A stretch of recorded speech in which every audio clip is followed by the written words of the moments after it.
I've been told that there are two types of people in the world: people who think they might want to learn a language, and people who really do.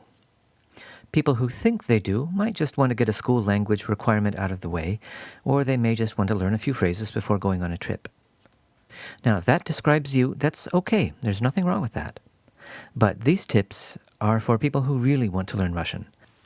So, if that's not you, this might be a good time to go to a different YouTube channel, or grab some coffee, or go for a walk. There. Now we can talk about a few tips for people who really want to learn Russian. You may already know that Russian has pairs of consonants called hard and soft. This is not just some nuance of pronunciation, it also affects how words and how endings are spelled. So, it's really important to understand what hard and soft consonants are and how they're spelled. If you have questions about them, be sure to ask your teacher then, and keep asking until it's clear. Or watch the 2 videos on this channel about hard and soft consonants. And feel free to post questions in the comments section. You may have already gotten the news that you can't predict how to conjugate a verb just by looking at the infinitive. Now, conjugation is not random, and we do have only 2 basic types in Russian, but there may be changes in the stem that you really just can't guess. So, for a firm foundation for your Russian, you want to be sure to learn the ya, ty, and они forms for every verb. Not only will that help you with the present or the perfective future, but when you move on to learn how to tell someone to do something with command forms, or perhaps to learn participles, which you'll need all the time when you read Russian, your teacher will often say things like, start with the stem of the они form, or check the stress of the ya form, and you'll need to know what those are.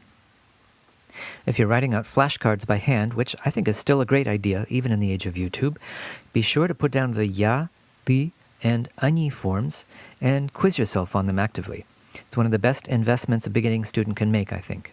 When you get to 2nd or 3rd year, you will be really glad that you did. You know, nobody takes up piano because they want to practice scales, and I know that nobody takes up Russian because they want to practice the genitive plural. But serious music students know that you can build a firm foundation by giving some time and focus to scales and arpeggios. And if your Russian book does provide oral exercises, please don't skip them, and don't do them just once. Like a good musician who spends time on technique, practice them until you can respond correctly and almost without thinking. The more consistent you are with this, the sooner you'll come to the point where you can stop thinking consciously about the endings and just use them to communicate. Some books, like Голоса, have lots of oral exercise that you can download for free, no need to register or anything.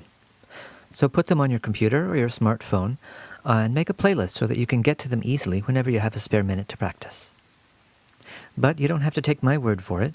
Here is one of my favorite comments ever from one student to other students from one of those websites where you can rate your professor. This student writes, "Just make sure you do the homework and oral drills and study for the tests and quizzes, and you will love Russian." Couldn't have put it better myself. And one last tip, probably more fun than the first 3. Repetition is really important in language learning, but you can't do oral drills all the time. So listening to great music is a terrific way to get more exposure. In fact, in a recent study at the University of Edinburgh, these researchers found that short and long-term memory was improved when students sang the language they were learning. So don't be shy, sing along, or find places where you can sing quietly to yourself. And again, make a playlist of your favorite Russian songs so you can listen to them anywhere. In the comments section, I'll suggest some musicians that my students and I have liked, and if you'd like to add any of your favorites, feel free. Summing up for 4 really helpful tips. Be sure that you're good with hard and soft consonants. Always learn the ya, ty, and the они forms for every verb. Practice out loud with oral exercises and homework. And find music that you love, listen to it every day, and maybe even sing along.